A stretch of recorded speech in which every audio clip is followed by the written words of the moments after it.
मंडळी नमस्कार, मी विनोद रायकर। मी आता या सह्याद्रीच्या कुशीमध्ये आहे। पाऊस चालू झालाय। गेले 4-5 दिवसापूर्वी मुसळधार पाऊस झाला आणि या पावसामुळे ह्या सह्याद्रीच्या ज्या डोंगर रांगा आहेत आता हिरवाईने नटलेले आपण पाहतोय। आता ही म्हणजे बारीक बारीक अशी पूर्ण आलेली आहेत। अजून काही एवढा परिसर जो आहे तो हिरवागार झालेला नाही। आता पाऊस कमी झालाय। 4-5 दिवस झाले पाऊस आला नाही, परंतु यापूर्वी जो झालेला पाऊस आहे त्यामुळे संपूर्ण जी झाडं आहेत ती हिरवीगार झालेली आपण पाहतोय। मी ज्या ठिकाणी आहे ते ठिकाण म्हणजे पुणे जिल्हा। मी आता पुणे जिल्ह्यात आहे आणि पलीकडे फोपसंडी गाव आहे। अहिल्यानगर जिल्ह्याच्या अकोले तालुक्यातील फोपसंडी हे जे गाव आहे ते पलीकडच्या बाजूला फोपसंडी गाव आहे।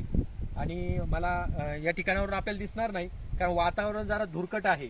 आणि मी ज्या ठिकाणी आता उभा आहे ते पुणे जिल्ह्यातील जुन्नर तालुक्यातील कोपरेगाव आणि ह्या दोन जिल्ह्यांच्या सीमेवरती मी आता आहे।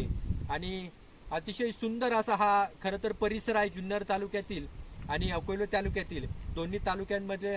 खरं तर दोन्ही तालुक्यांमधला हा परिसर आहे। असंख्य पर्यटक या ठिकाणी भटकंतीला वगैरे येत असतात। या ठिकाणी वगैरे खूप मोठ्या प्रमाणात आहेत।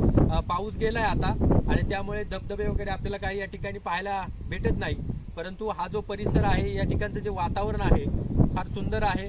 तुम्ही देखील या परिसरामध्ये भटकंतीला आलात, हा परिसर खरं तर अनुभवण्यासाठी आलात, या ठिकाणचे धबधबे वगैरे पाहण्यासाठी आलात तर नक्की हमखास या। आता काही दिवसामध्ये आवणी देखील चालू होतील, परंतु या ठिकाणी आल्यानंतर ह्या निसर्गाची काळजी घ्या। बऱ्याच वेळा आता आपण पाहतोय की कचरा वगैरे जे पर्यटन स्थळे आहेत त्या ठिकाणी मोठ्या प्रमाणात होताना आपल्याला दिसत आहे आणि आपण सर्वांनी आपल्या निसर्गाची काळजी घेणं गरजेचं आहे आणि तुम्ही स्वतःची देखील घ्या। खास ह्या परिसरामध्ये म्हटलं चला आवणी वगैरे चालू झाली असेल, परंतु आवणी अजून काही चालू झालेली नाही कारण पाऊस लेट झाला आणि त्यामुळे त्यांनी रोपं देखील लेट टाकली आणि त्यामुळे आता अजून लागवडीला काही सुरुवात झालेली नाही। पण म्हटलं चला हा परिसर जरा फिरून येऊयात। आजूबाजूचा जर परिसर पाहिला तर तुम्ही पाहू शकता हिरवाईने हा परिसर नटलेला आहे आणि फार सुंदर परिसर आहे हा। तुम्ही जर आलात तर या परिसराचा तुम्ही नक्कीच अनुभव घ्या, परंतु या परिसराची काळजी पण तितकंच घेणं ही खरं तर आपली जबाबदारी आहे। आपण या निसर्गाची काळजी घेणं फार गरजेचं आहे। आपण आनंदही घ्यायचा आणि निसर्गाची काळजी देखील घ्यायची।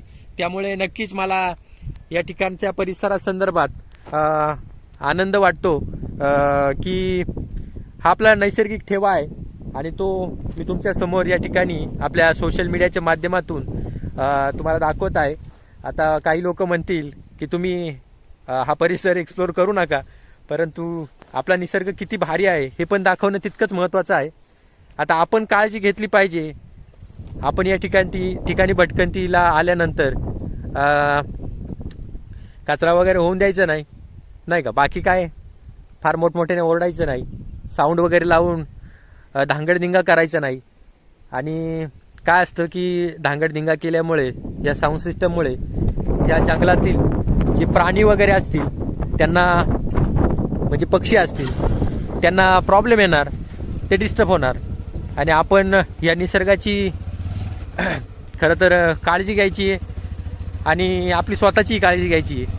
बऱ्याच वेळा आता आपण पाहतो मग नैसर्गिक आपत्ती कशा येतात, मग आपण पण तितकी काळजी घेणं गरजेचं आहे ना।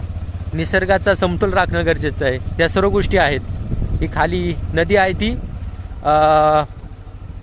पुष्पावती नदी ना, पुष्पावती किंवा मांडवी नदी असेल बरं का, माझ्या आता एक्झॅक्ट लक्षात राहिलं नाही। तर असा हा परिसर आहे कोपरे परिसर, जुन्नर तालुक्यातील गाव, पुणे जिल्ह्यातील हे अतिशय सुंदर आणि निसर्गरम्य ठिकाण।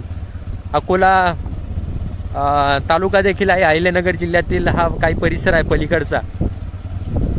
तर चला भेटूया पुन्हा एका नवीन व्हिडिओमध्ये। धन्यवाद।